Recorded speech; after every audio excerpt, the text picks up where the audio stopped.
Howdy everyone, and welcome back to Royville in 4Color. My name is Stefan, and today I have for you the next major Marvel event. 3 books related to it. Alright, the first one is kicking off the event with Bloodhunt #1. And the cover's okay. A bunch of Avengers heroes looking into the distance as the sun is going away. If you don't know, Bloodhunt is about vampires attacking all over the globe. So, yeah, it could have been a little more actiony, but I guess it's kind of sad too because the sun's going away. And you can see here is, I'm assuming, supposed to be Blade. This is written by Jed McKay, and the art is by Pepe Larraz and Marty Garcia. So, yeah, still, it was a pretty good book. I did like it. So, basically, a vampire group, I believe. A lot of this I haven't read about, so I'm just getting it from here. A vampire group known as the Structure has basically taken all the heroes and villains that access something called the Dark Force Dimension and has blown them up so that they are conduits to this Dark Force Dimension, and it's getting all over the place. And then the sun's blotted out and it's basically perpetual night. However, I find it a little odd because the Dark Force is like something, it's like black ink, I guess. So wouldn't you not be able to see? Maybe it's just above. So I guess if all the lights are out, then you can't see. I don't know. I don't really know. I think maybe it just kind of cloaked in a like force field so none of the light of the sun could get through. Wasn't really explained all that well. So anyway, all of the heroes are fighting against these infestation of vampires everywhere. And Blade says, hey, we need to get all the people together. So the Avengers get together on what they call the city. I think it's a helicarrier, but once again, don't really know. But anyway, they get together. And yeah. Now, this team of Avengers is Class A. I'd like to see an ongoing book with these people. That is the power hitters right there, let me tell you. Don't have Steve Rogers around. I guess he's still working on that apartment building at this time, fixing it up because he bought a tenement building. So yeah, but anyway, great lineup right there. Well, it wasn't actually Blade that was trying to get them all together. It was all a ruse by the Blood Coven, a Avengers dark vampire group. Super powerful. Surprised that they've been able to stay under the radar this whole time in the Marvel Universe, but what can you do? They're probably a new concept. However, I really like them. This is what they look like, and they were pretty cool. They very handedly gave the Avengers what for, and the Avengers had to retreat. Something very, very annoying to me happens.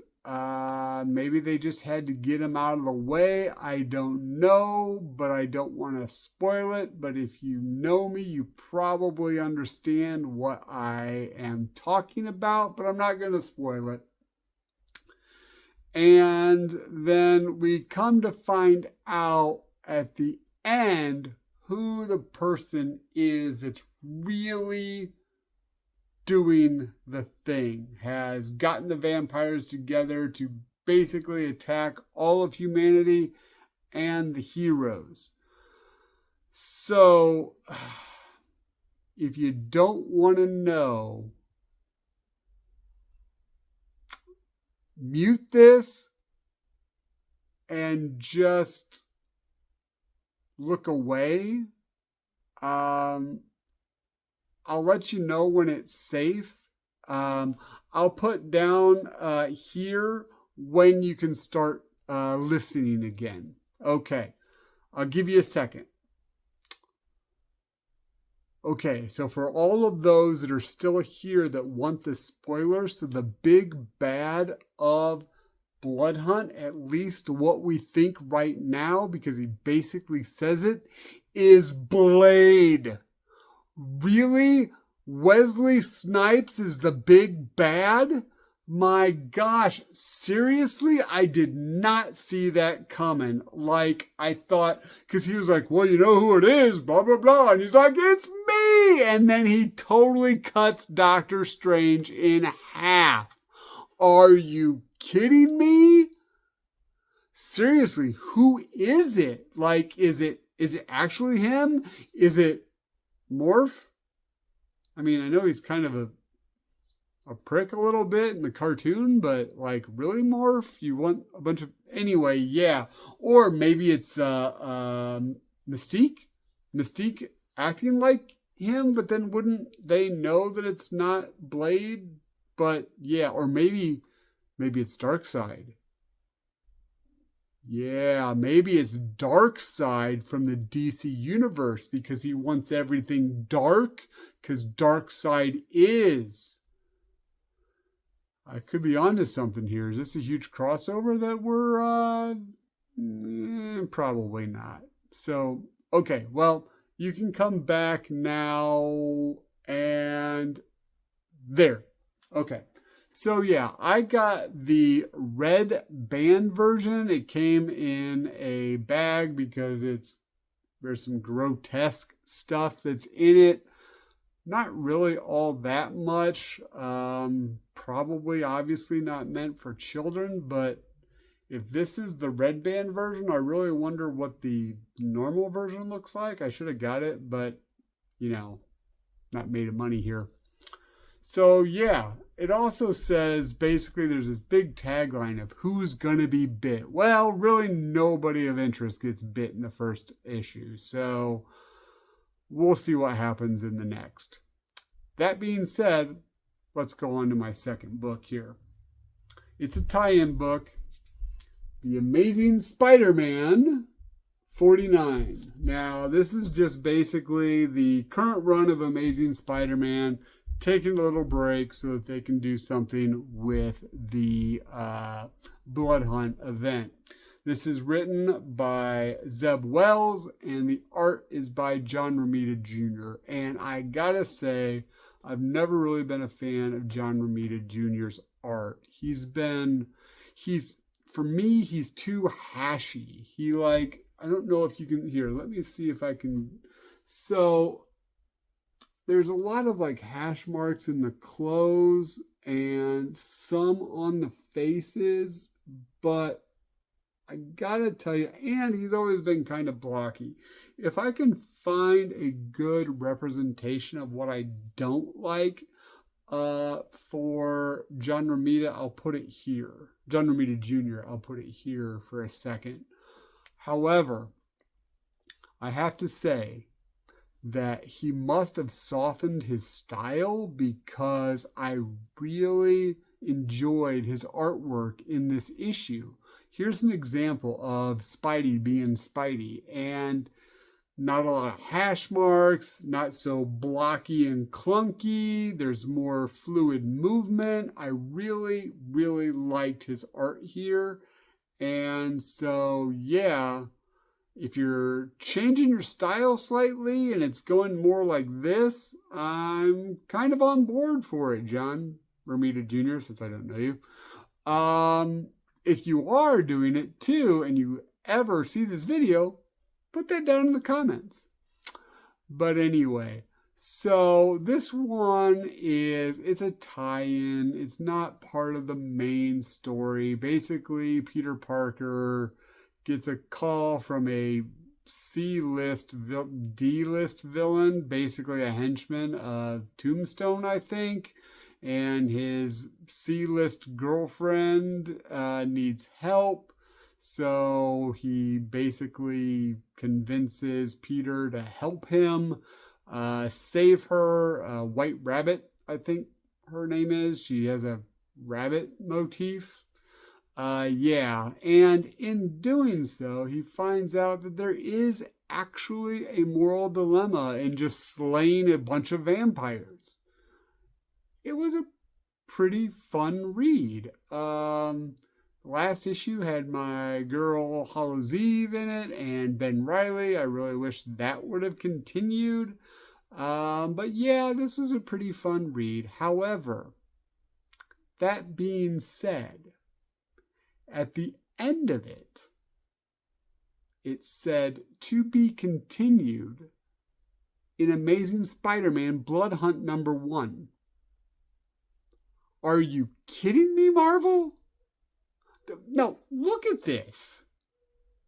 Seriously? So you're telling me that you have the main miniseries, which I'm on board for. I'm doing it. I'm in it. Loving the Bloodhunt story. Let's see where it goes. I'm already picking up Amazing Spider-Man, so I will pick up the tie-in. I haven't really been doing that after Night Terrors from DC. I learned my lesson there. But I've been picking up Amazing Spider-Man, so I kept picking it up. And now the tie-in has a tie-in. Are you kidding me? Do you remember when I said I didn't have a lot of money? Like, no! No! Stop it! Bad comic book publisher. Bad! All right. Well, that being said, let's go to the last book I have for you. It is Bloodhunters #1. And you can see there, I really didn't exactly realize who was on the cover because I thought that it was Hawkeye, which it is Hawkeye. Werewolf by Night, which that's not Werewolf by Night, it's Man-Wolf, who's J. Jonah Jameson's son. And the White Widow. But that's not the White Widow. That's Dagger from Cloak and Dagger, which actually kind of cool because I like Cloak and Dagger, so that was kind of a plus for me. Basically, this is kind of an anthology book. It starts with Mark Russell, who is doing Batman Dark Age right now. And he's doing the writing, and Bob Quinn is doing the art. It starts with a Hawkeye story. Basically, it's a kind of a day in the life of what happens to the normal people that get stuck in an event for the Marvel Universe. It's kind of a fun story. However, I did find it funny that this guy is totally not fazed that there is a huge thing going on and that the sun's being blotted out. Like, what? Like, dude, it's just a Tuesday, let me tell you. So I thought that was kind of good. Hawkeye kind of goes around saving some people, and he gets this group of kind of this team together to fight the vampires. A guy with a puppet, a wooden puppet though, because staking, a mother and a priest fighting vampires with Hawkeye. Yeah, it's kind of cool. And at the end, I really liked that they were able to save the street from vampires by the priest taking a water tower and blessing it all in the holy water. Yeah, it was pretty fun. So, good little tie-in. Nice story. Well written. I did kind of like the jabs that Hawkeye was giving and taking from the people around him. Also, it does reference that Hawkeye is currently in a book called Hawkeye and Black Widow. They don't reference the comic, they reference what's going on in it. So I thought that was kind of neat. And so, yeah, that's the first story. The second story is with Man Wolf, written by Christos Cage, and the arts by Javier Garion. And to me, kind of a throwaway story. Basically, J. Jonah Jameson is BFFs with Spider-Man now, even though he hates him. And his son, Man Wolf, is upset, and they're basically just kind of going around fighting vampires, talking about their father-son relationship. It was interesting. It was kind of fun to see their interaction. But yeah, not really sure if it was needed. I would have maybe liked to have seen a story with Werewolf by Night fighting vampires, but it is what it is. And then the last story was Dagger, because Cloak actually uses the Dark Force. So he's been one of the ones that's been blowing up. So basically Dagger is kind of running around New York trying to figure out how to help him. Kind of. I mean, she's trying to figure out how to help him, but basically she's just kind of running around fighting vampires and hoping maybe inspiration will come to her. This is written by Erica Schultz, which is great because I really liked her Hallows Eve, and I wish she would write more Hallows Eve. It's always coming back to Hallows Eve, by the way. And the art is by Bernard Chang. And this is a fun story. Not a lot to it. You see Dagger trying to fight some vampires, and you realize that her light powers, because Cloak has dark powers, she has light powers. Her light powers are affecting the vampires, so that's good for her. Finds out that somebody that she cared for was turned into a vampire, but not somebody that is a big part of the Marvel Universe, so okay. But she's trying to help him, and then Elsa Bloodstone shows up. And I know her from Werewolf by Night, so I thought that was kind of cool. And she's basically helping Dagger up and like, let's go hunt some vampires. So yeah. And that one, though, said at the very end to be continued. So I wonder if like this short series, I'm assuming it's a short series, just kind of during the event, if it's going to have like this ongoing story, and then the two other stories will be just random stories centered around things that are happening in Bloodhunt, which actually is kind of cool. I do like that idea, and it kind of elevates actually the J. Jonah Jameson and his son's story as just something fun to read, to kind of get a little bit more snippet into the characters. And if that's the case, then I will probably enjoy the anthology series a little bit more. But we'll see. You turn to the last page, the Hulk's on it, being very, very angry, so that'll probably be pretty cool. And other than that, those are my tie-ins to Bloodhunt this time. So if you like this video and you want me to do more tie-ins to Bloodhunt, let me know. I've got obviously more of these coming up, and I did do a few of the other tie-ins just because of the characters. I like the characters. I didn't do a lot of them though. Not going to get burned, and I'm probably not going to continue to follow Amazing Spider-Man. So yeah. But that being said, with all this Bloodhunt, with all this stuff of buying comic after comic after comic, Marvel, I really need you to remember what your mom always said. If you gotta be a dick, be a Grayson. Don't do all these tie-ins. All right, everybody, thanks. Keep reading.